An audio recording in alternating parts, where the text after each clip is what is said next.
Hey guys, কি অবস্থা, কেমন আছেন? আজকে কথা বলবো আসলে সালমান খানকে নিয়ে। দেখেন, ভারতের সিনেমার ইতিহাসে ঈদে সালমান খান আসবে না এটা কিন্তু হতে পারে না, এবং সে অনুযায়ী সালমান খানের একটা সিনেমার ঘোষণা কিন্তু এসেছিল বেশ কয়েকদিন আগে।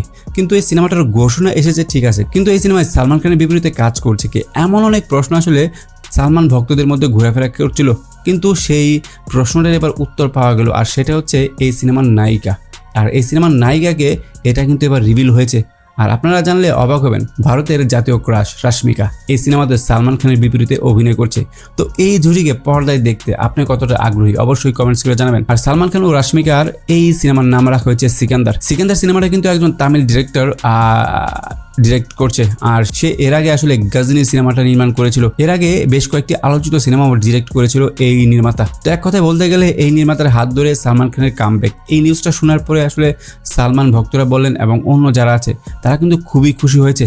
কারণ কি? কারণ হচ্ছে সালমান খান গত কয়েক বছর ধরে যে সিনেমাগুলো আসলে সিলেক্ট করেছিল, প্রত্যেকটা সিনেমা ছিল খুবই বাজে, স্ক্রিপ্ট বাজে, গান বাজে, কি বলবো, যাচ্ছে তাই আসলে সিনেমাগুলো আসলে সিলেক্ট করেছিল। সেখান থেকে এই সিকান্দার সিনেমার ডিরেক্টরের উপর কিন্তু মানুষের একটা আত্মবিশ্বাস রয়েছে। সালমান খানের কাছ থেকে আপাতত আগের মতো আর কি বাজে সিনেমা পাওয়া যাবে না, এই বিশ্বাসটা কিন্তু তাদের মধ্যে সৃষ্টি হয়েছে এই সিনেমার সাথে যখনই আসলে সালমান খান যুক্ত হয়েছে।